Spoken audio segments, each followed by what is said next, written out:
So, as we covered yesterday, we covered about that the Lord is giving the people the covenant or reaffirming the covenant that the Lord made with Abraham and then Isaac and then Jacob. He had promised them a land, right? Land that was going to be theirs at some point. And then obviously the 400 years went by, and here comes Moses taking the people out of Egypt, right? So everything's going good. They go into Mount Sinai. They encounter a couple of issues, but here they are now. God gave Moses the 10 commandments, not in tablet yet, but just the 10 commandments verbally. We're gonna see when the Lord gives it to him in tablet form shortly. But then we go into some basic laws that the Hebrews needed to adhere to, about different things, about slavery, about repayment of debt, um, different, and it's going to be a bunch more. But we're going to continue now with chapter 22 and just revisit some of the laws that the Lord gave Moses for his people, right? We talked about laws and violent acts. We talked about that yesterday. The responsibility of owners as well. Like if you own a bull and they gore someone, what's supposed to happen. We covered about that as well. So now we're going to go into other laws about repayment. Now, for anybody that is wondering, this happens to be the Good News translation. Every now and then, let me explain something. Some people wonder, why did I change Bibles? It's not that I changed Bibles. I did, but the point is we've already gone through the Bible with the NLT more than once, actually. So I figure we're going to go through it with Good News. Next time we go around the Bible again, or if God gives us license to do that, we'll probably use a different translation, probably the NIRV or the NIV, one of the two. So it's a good thing to change Bibles because you always encounter new things when you get different Bibles. But then again, it's always good not to go over the top and get yourself a Bible that is too hard to understand. Then it kind of defeats the whole purpose of learning the Bible. So, but I've had a lot of good response. A lot of people like the Good News Bible. I didn't expect people to actually go out and get it, you know, because sometimes I may change Bibles here and there depending on what book we're reading, right? But I've had several people already telling me that they got this Bible itself. So praise God. Praise God. You guys can follow along. That's beautiful. So let's continue with chapter 22. If someone steals a cow or a sheep and destroys it or sells it, he must pay 5 cows for 1 cow and 4 sheep for 1 sheep. Now, before we go any further, from verse 1 through verse 31, it is going to be a collection not of picky laws, but rather of case studies of God's principles in action. God was taking potential situations and showing how his laws would work in the Israelites' everyday lives. These case studies had several objectives, many: to protect the nation, to organize the nation, and to focus the nation's attention on God. The laws listed here do not cover every possible situation, but gives practical examples and make it easier to understand what God wants. And throughout Exodus 22, which we are starting to read, we find examples of the principles of restitution, making wrongs right. For example, if a man stole an animal, he has to repay at least double the market value. If you've done something wrong, perhaps you should go beyond what is expected to make things right. This will help ease any pain that you've caused and help the other person be more forgiving. And not to mention that you make more likely to think before you do it again. That's the whole point of this situation. So this is a series of concrete laws that people need to follow at those days. And ironically enough, many of these are actually implemented in our laws and bylaws of these days. So now we can continue. He must pay for what he stole. If he owns nothing, he shall be sold as a slave to pay for what he has stolen. If the stolen animal, whether a cow, a donkey, or a sheep, is found alive in his possession, he shall pay two for one. If a thief is caught breaking into a house at night and is deleted, the one who deleted him is not guilty of murder. But if it happens during the day, he is guilty of murder. This applies, some people, some countries have this law. Some states here in America also have this law. But the reason there's a discrepancy, some people wonder, okay, so if somebody breaks into a house at night and you delete the man, it's okay. But if you do it in the daytime, it's not okay? Exactly. The way they saw it is, if it's in the daytime, you saw who it was. I don't know what that would actually mean to the Hebrews, but that's the reason why they would have. If you do it in the daytime and you see the person, the assailant, you are guilty, of murder if you do something to that person. Let's continue. If someone lets his animals graze in a field or a vineyard and they stray away and eat up the crops growing in someone else's field, he must make good the loss with the crops from his own fields or vineyards. Again, we follow the law of, restitution, giving back for what you did wrong. If someone starts a fire in his own field and it spreads through the weeds to someone else's field and burns up grain that is growing or that has been cut and stacked, the one who started the fire is to pay for the damage. So far, so good, right? All right.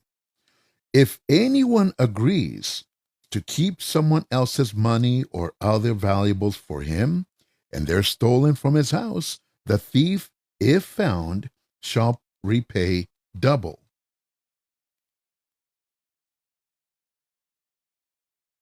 Now, so it's like we covered a little while ago.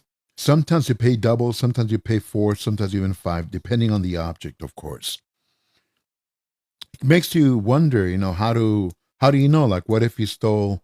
It tells you if you stole a cow, or if you stole a bull, or if you stole a sheep, or if you stole something else. But what if happens if you something that's not mentioned here? That is one thing that we talked about briefly with Jethro, Moses' father-in-law. He told him to get judges, people that would oversee different problems that people will bring about. Hey, he stole my cow, or he stole this, or he has something that belongs to me. The judges would decide who the guilty party was, and the judges would decide what the restitution value would be. But they would use some of these as basic principles, of course. But if the thief is not found, the one who was keeping the valuables is to be brought to the place of worship, and there he must take an oath that he has not stolen the other one's property. In every case of a dispute about property, whether it involves cattle, donkeys, sheep, clothing, or any other lost object, the two people claiming the property shall be taken to the place of worship. The one whom God declares to be guilty shall pay double to the other one. If anyone agrees to keep someone else's donkey, cow, sheep, or other animal for him, and the animal passes away or is injured or is carried off in a raid, and if there was no witness, the man must go to the place of worship and take an oath that he has not stolen the other man's animal. If the animal was not stolen, the owner shall accept the loss, and the other man need not repay him. But if the animal was stolen, the man must repay the owner. If it was killed by wild animals, the man is to bring the remains as evidence. He need not pay for what has been killed by wild animals. 14.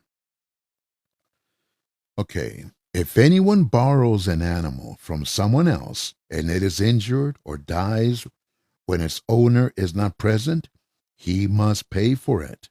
But if that happens when the owner is present, he needs not repay. If it is a rented animal, the loss is covered by the rental price.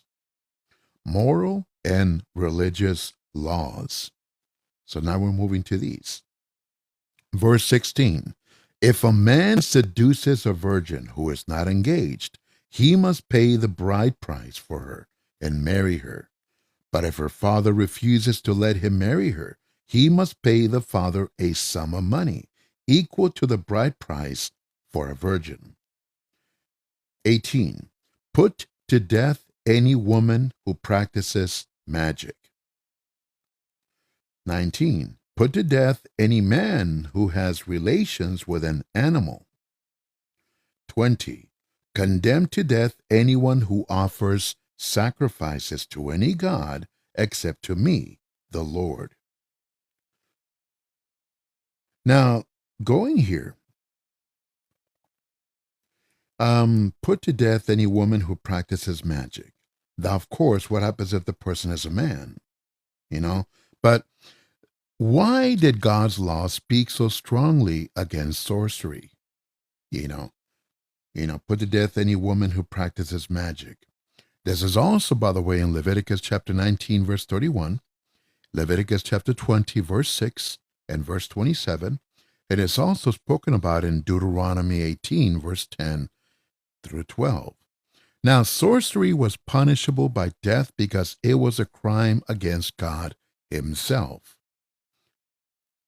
How is that explained? Well, to invoke evil powers violated the first commandment, to not have any other God. Exodus 20, verse 3. Sorcery was rebellion against God and his authority in essence. It was basically teaming up with Satan instead of with God. That's the way they viewed it. Okay, so we just read this one, but let's read it just because of the context. Condemn to death anyone who offers sacrifices to any god except to me, the Lord. 21. Do not mistreat or oppress a foreigner. Remember that you were foreigners in Egypt. Do not mistreat any widow or an orphan. If you do, I, the Lord, will answer them when they cry out to me for help. Oh boy, it's all crooked. Hold on, please.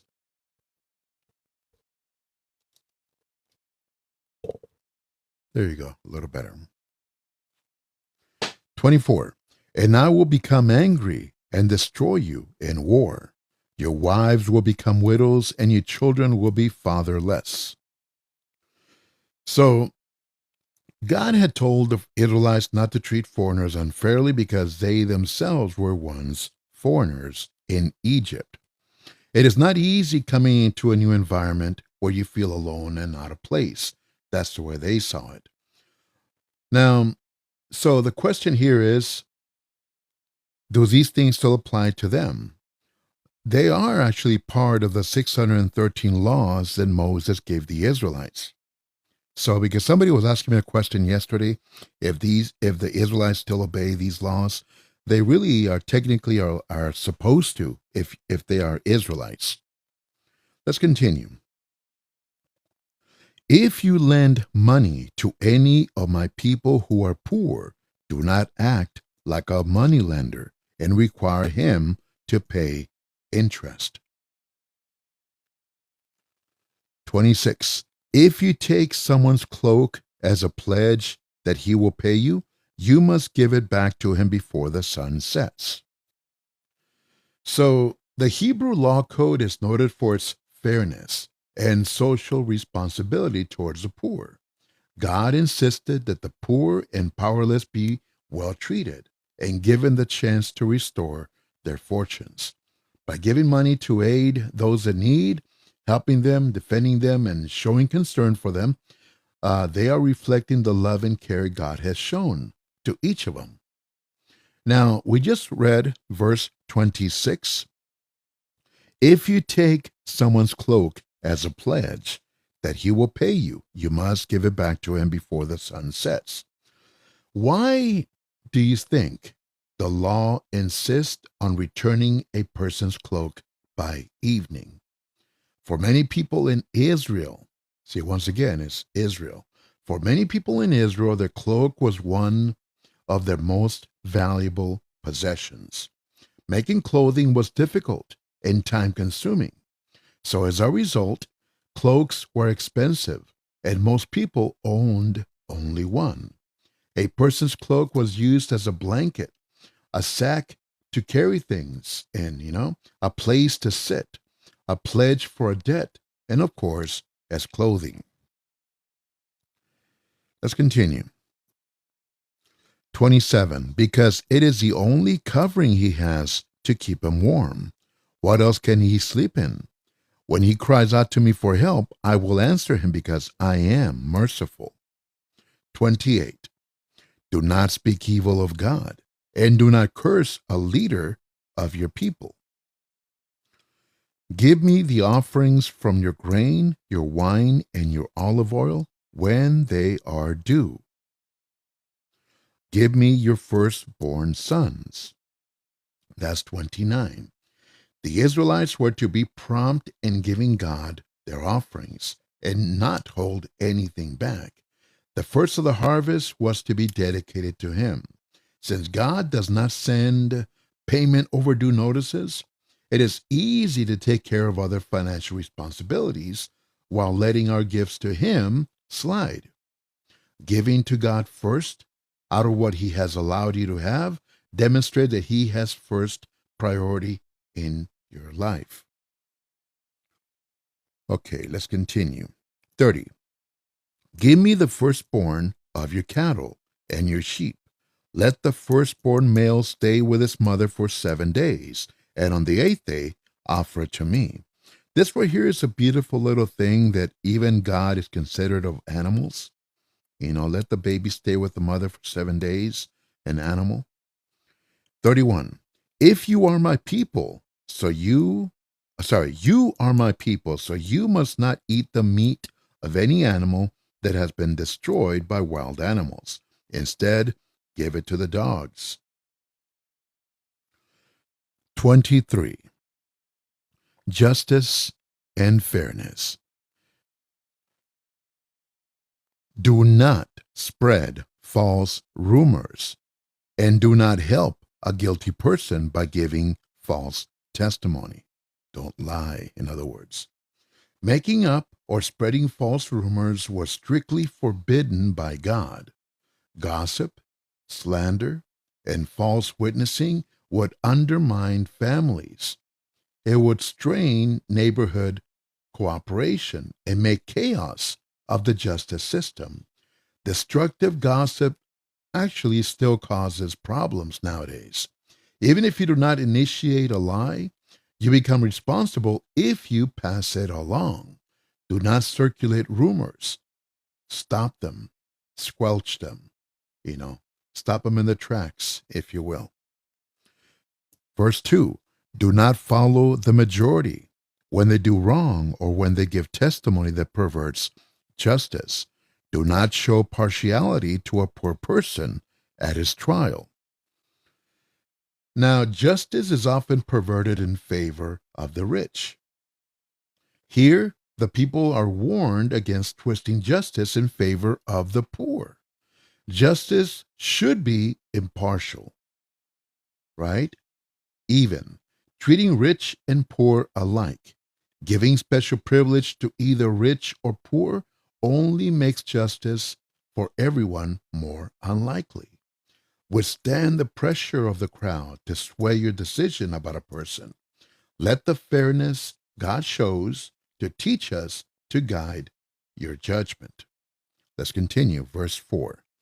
If you happen to see your enemy's cow or donkey running loose, take it back to him. Not bad, right? Good advice. If his donkey has fallen under its load, help him get the donkey to its feet again. Don't just walk off. Help your neighbor. So, the thought of being kind to enemies was new and startling in a world where revenge was a common form of justice. God did not only introduce this idea to the Israelites, he made it law. If a man found the lost animal owned by his enemy, he was to return it at once, even if his enemy might use it to harm him. Jesus clearly taught to reach out to all people in need, even our enemies. This is in Luke chapter 10, by the way. I think verse 30 to 37. Now, following the laws of right living is hard enough with friends. When we apply God's laws of fairness and kindness to our enemies, we show how different we are from the world. And in these days, right here, the Israelites were to show other people around them that they were different, they were set apart by God. Let's continue. 6. Do not deny justice to a poor person when he appears in court. Do not make false accusations, and do not put an innocent person to death, for I will condemn anyone who does such an evil thing. Do not accept a bribe, for a bribe makes people blind to what is right and ruins the cause of those who are innocent. 9. Do not mistreat a foreigner. You know how it feels to be a foreigner, because you were foreigners in Egypt. The 7th year and the 7th day. For 6 days plant your land and gather in what it produces. But in the 7th year, let it rest, and do not harvest anything that grows on it. Now, this is a law that was given to the Israelites, right? Makes sense, common sense, right? For 6 years, plant your land, plant your crops, harvest them, etc., and gather where it produces. But in the 7th year, you are supposed to let the land rest. The Israelites never did that. If you read throughout the rest of the Old Testament, they never did that.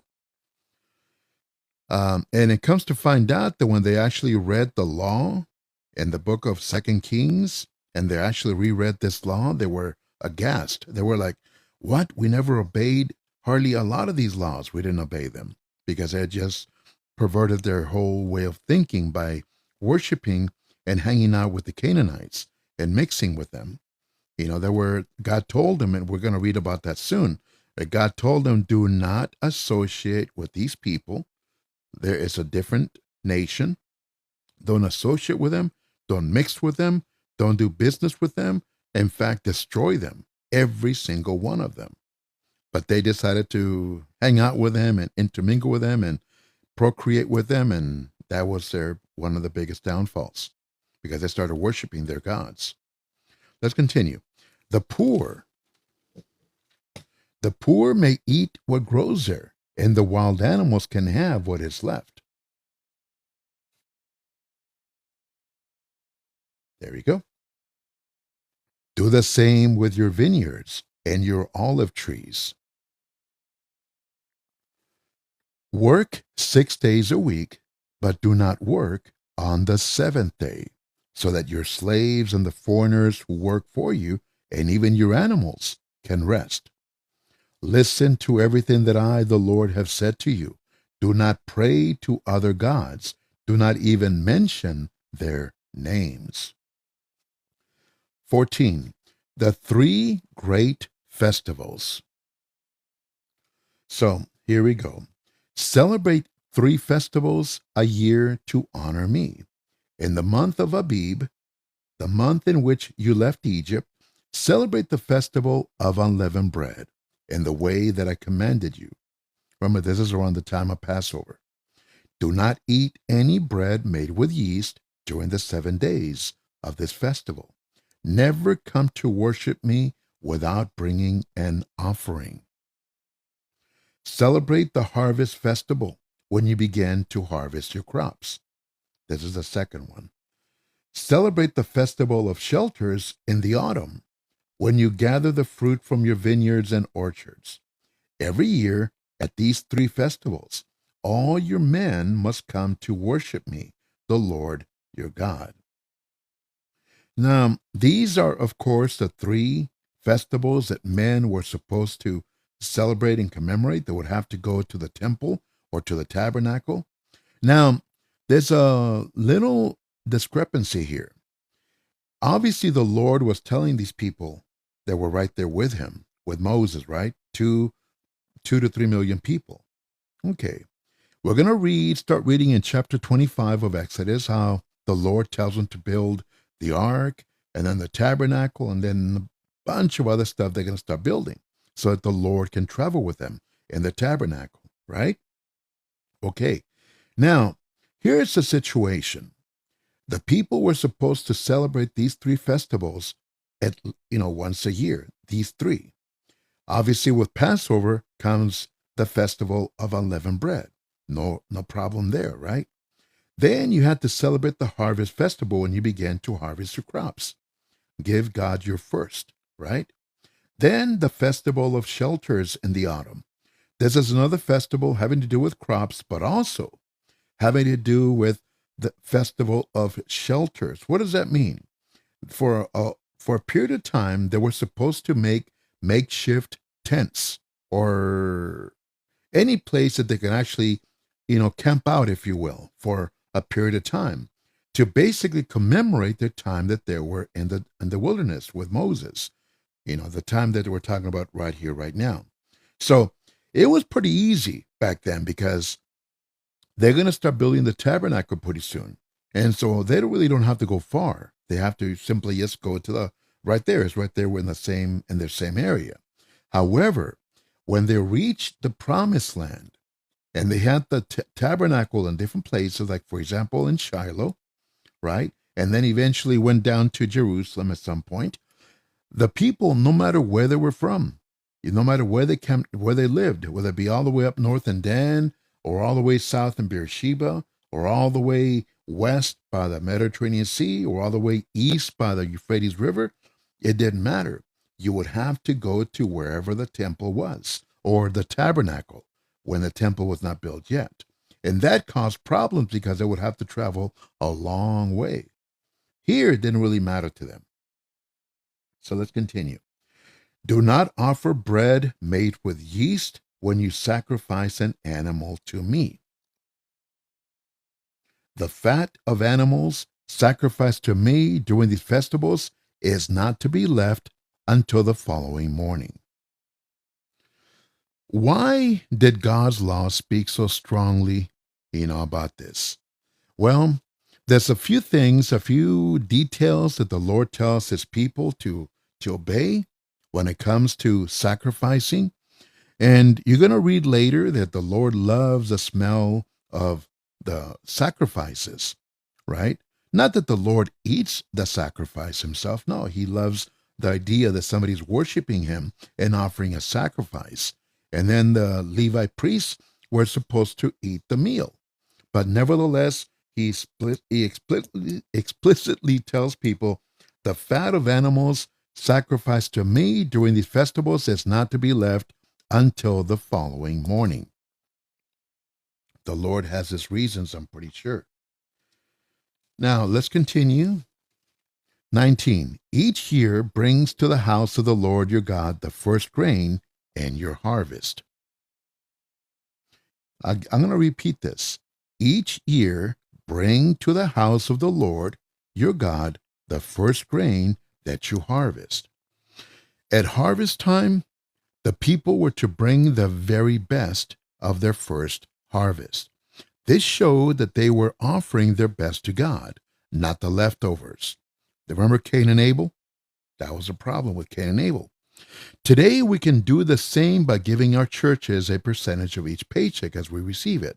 That's called tithing. It's one thing that people have believed in. The reason I'm bringing this up, because somebody brought it up last night on the live, should they tithe? That's really up to you, but it is a very, very good out of your heart. If it comes from your heart, don't do it because you have to. Do it because you're grateful for what you receive. But it can be to your church. It could be to the community. In some cases, it doesn't even have to be money. It could be your time. We talked about this as well. So, but nevertheless, just for the sake of argument, whether about money, our offerings to God can be the first expense taken out of our checks. This is called first fruits giving. If we wait until we see how much money is left after each pay period, then we're giving God the leftovers. Those who take their tithes off the top often find it easier and more rewarding to give. Because is if you are going to give money, it's okay. If God puts that in your heart to give money to a ministry or to your church, whatever the case may be, but don't wait till after you pay your bills. Do it from the very beginning.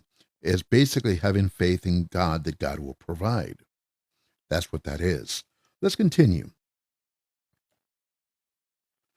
Do not cook a young sheep or a goat in its mother's milk. Many people try to understand what this means. To put it mildly, there is no commentary or any scholar that'll tell you exactly what it means, but most people understand it to be do not do things that are part of a Canaanite ritual. Canaanites would do different rituals with animals, for whatever reason, to whatever gods they would worship. And this is just something that you basically did, because you don't want to imitate the customs of your neighbors. Verse 20, I will send an angel ahead of you to protect you as you travel and to bring you to the place which I have prepared. Pay attention to him and obey him. Do not rebel against him, for I have sent him, and he will not pardon such rebellion. Interesting, huh? Who was this angel who went with the Israelites? Most likely the angel was a manifestation of God. God is not present in all angels. In this way, angels are God's created messengers. That's from Hebrews chapter 1, verse 14, by the way. God chose to make himself known in this special way for a special purpose. God was in the angel in the same way he was present in the pillars of cloud and fire. Exodus chapter 13. He is my representative means that the essential nature and power of God were made known in this angel. 22. But if you obey him and do everything I command, I will fight against all your enemies. My angel will go ahead of you and take you into the land of the Amorites, the Hittites, the Perizzites, the Canaanites, the Hivites, and the Jebusites, and I will destroy them. Do not bow down to their gods or worship them. Here we go. I told you this a little while ago. This is God's orders. Then when you go into the land of the Amorites, the Hittites, the Perizzites, the Canaanites, the Hivites, and the Jebusites, do not bow down to their gods or worship them, and do not adopt their religious practices. Destroy their gods and break down their sacred stone pillars. If you worship me, the Lord your God, I will bless you with food and water and take away all your sicknesses. In your land, no woman will have a miscarriage or be without children. I will give you long lives. So, if you're in the furnace, you will catch on fire. God warned the Israelites about their neighbors, whose beliefs and actions could turn them away from him. We also live among neighbors whose values may be completely different from ours. We are called to maintain a way of life that shows our faith. This can be a struggle for some people, especially if our Christian way of life differs from other people. Our lives should demonstrate that obeying God takes precedence.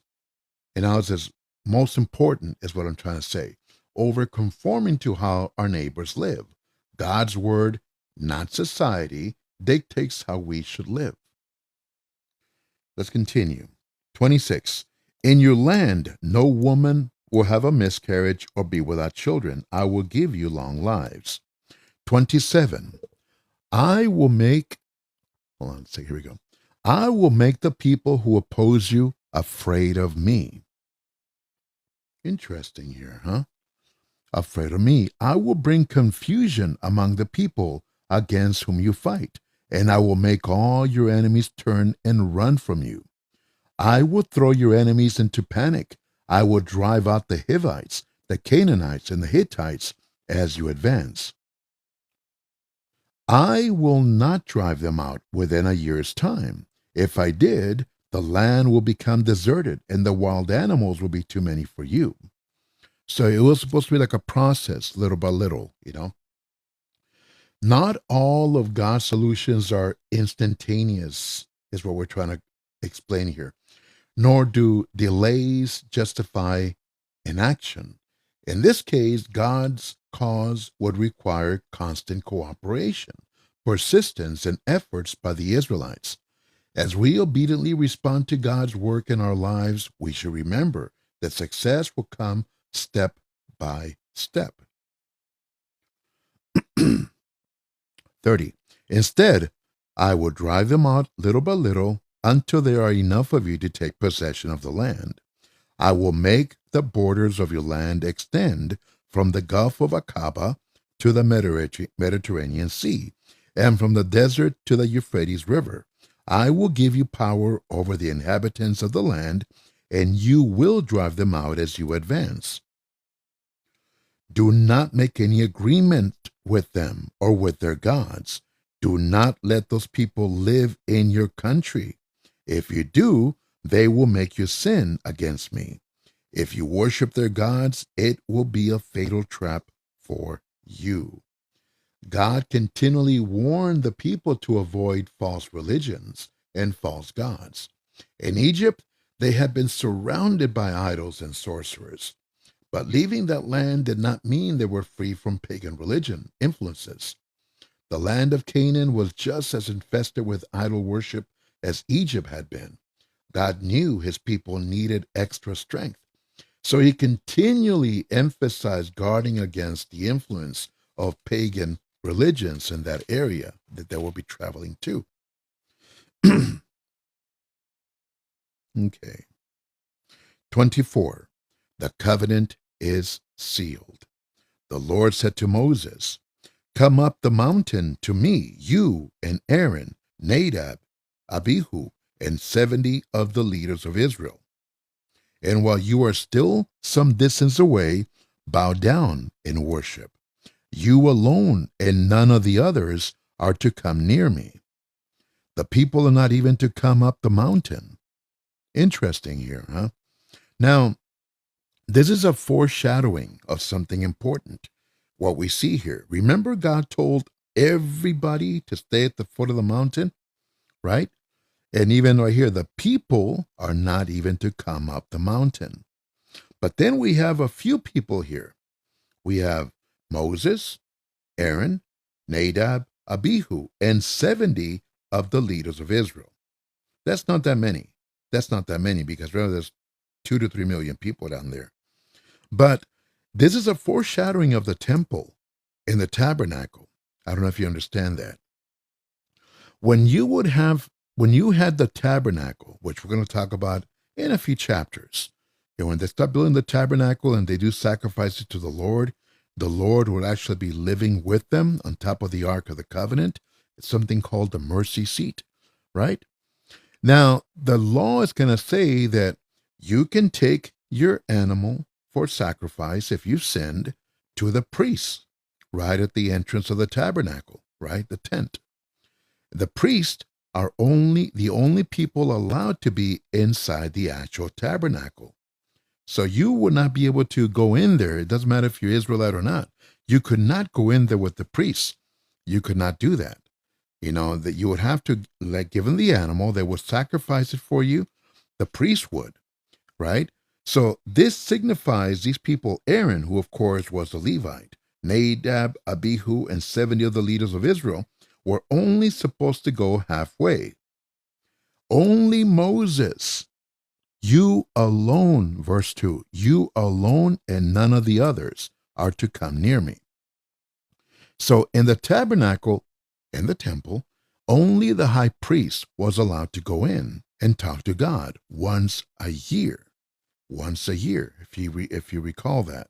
We're going to go over that again in the next books of the Bible. But that is something, just a foreshadowing here. You have 3 groups of people. You have Moses, you have his his priests, if you will, Aaron, Nadab, Abihu, and even some leaders of Israel, right?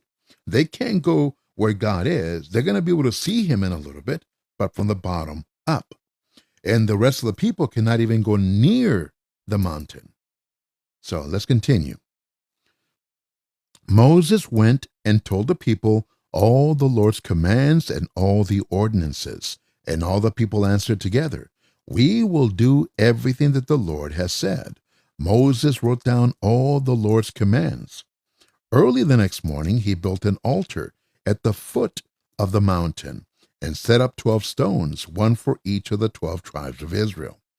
Then he sent young men, and they burned sacrifices to the Lord and sacrificed some cattle as fellowship offerings. Moses took half of the blood of the animals and put it in bowls, and the other half he threw against the altar. Then he took the book of the covenant, in which the Lord's commands were written, and read it aloud to the people.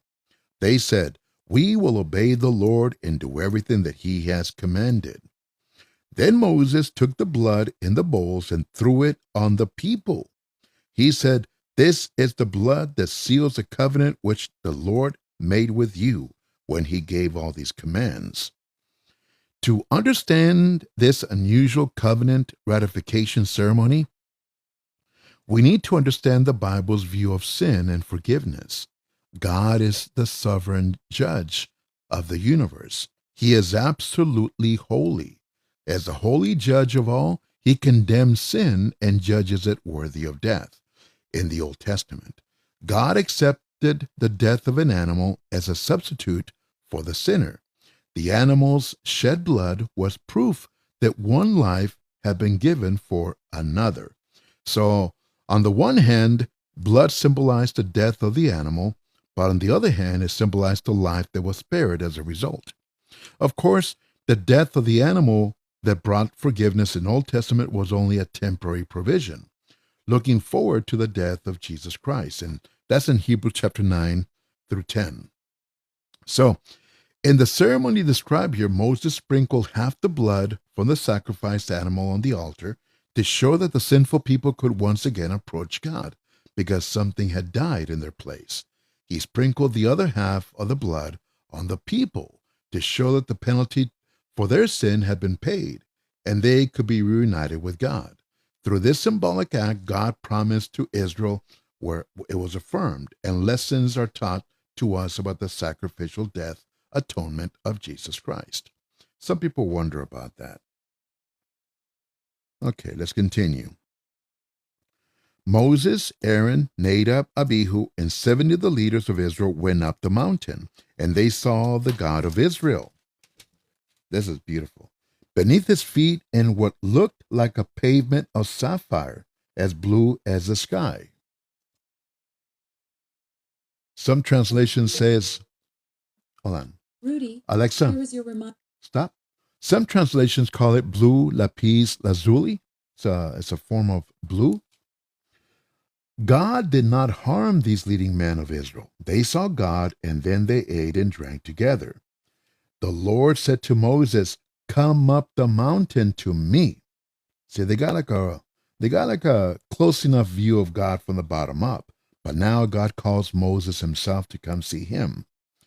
The Lord said to Moses, "Come up the mountain to me, and while you are here, I will give you 2 stone tablets, which contain all the laws that I have written for the instruction of the people." Moses and his helper Joshua got ready, and Moses began to go up the holy mountain. Moses said to the leaders, "Wait here in the camp for us until we come back. Aaron and Hur are here with you, and so whoever has a dispute to settle can go to them." Moses went up Mount Sinai, and a cloud covered it. The dazzling light of the Lord's presence came down on the mountain. To the Israelites, the light looked like a fire burning on top of the mountain. The cloud covered the mountain for 6 days, and on the 7th day the Lord called to Moses from the cloud.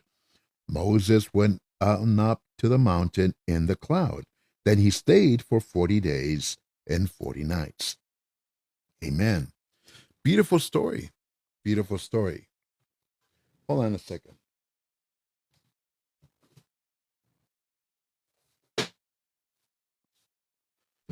Let's see. We're going to read a little more from my notes here, just to do a little recap, make things a little more clear. It's going to get heavy duty in a few days, maybe a little tedious, but just bear with us, bear with me. Okay. So let's see. We read 22, 23, 24, 22. Okay. Well, what we talked about so far is God talks more about the laws for restitution, directing his people towards a civil, just society that treats others with respect and honors life. Plain and simple so far. He unpacks specific implications of the Ten Commandments. For instance, we'll talk about this. A thief often has to pay back more than he stole. So the consequences serve as deterrents, to stop him from stealing. These laws may feel intimidating if you're the one committing the sin, but if you're the victim, it's easier to appreciate why God established these laws. Now, he protects also female virgins by threatening several years' wages from the men who take advantage of them. This isn't referring to violating them, but it says that the penalty for that is death. The law refers to seduction that leads to consensual sex. So it isn't a violation, if you know what I mean. This is consensual, but even then, God also forbids charging interest.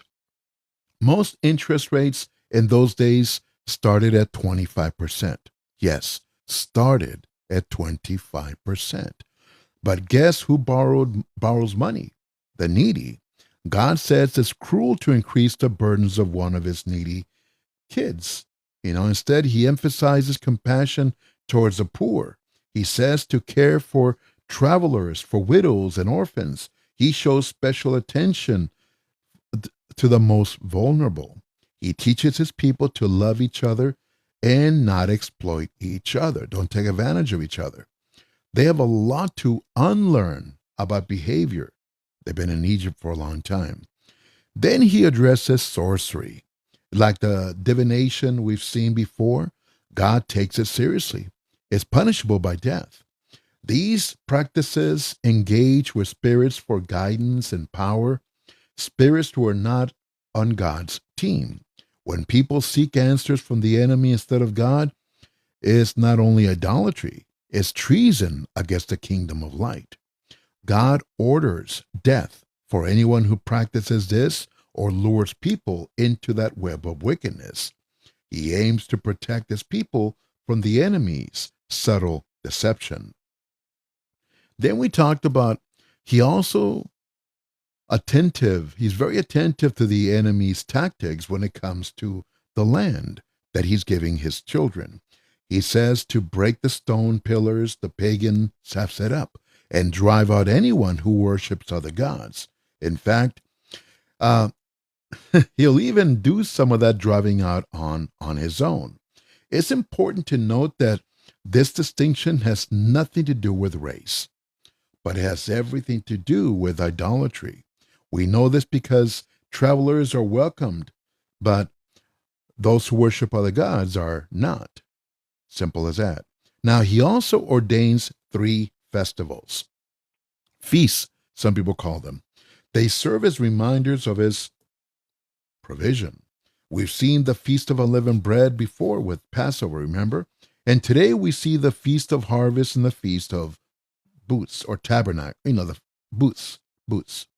These are both feasts of thanks and trust. They celebrate God's provision at the start and the end of the harvest season. And their feasting shows that they trust God to keep providing for them in the future. When the people enter into his covenant with God at Mount Sinai, agreeing to do all he says, Moses offers a sacrifice and throws blood on them. While this sounds disturbing, it's likely a symbol that they tied to the covenant, much like when God had Abraham split the animals in half and then passes between them. Also, Being sprinkled with blood often symbolizes being purified and atoned for. It's actually a foreshadowing of Christ's death covering us. Then Moses ascends the mountain. So what can we learn from all this? If we were to say it in one paragraph, well, let's see. God is so protective of his people, but he also commands them to show kindness to those they consider enemies or those who hate them. This is the whole reason we're in a relationship with him to begin with. We're all started out as his enemies, and this is how he has treated us with mercy and compassion, stepping into our needs despite the fact that we've waged war against him with our sin and rebellion. You know, now he is a God who pursues his enemies and turns them into his family. Here's where the joy is, actually.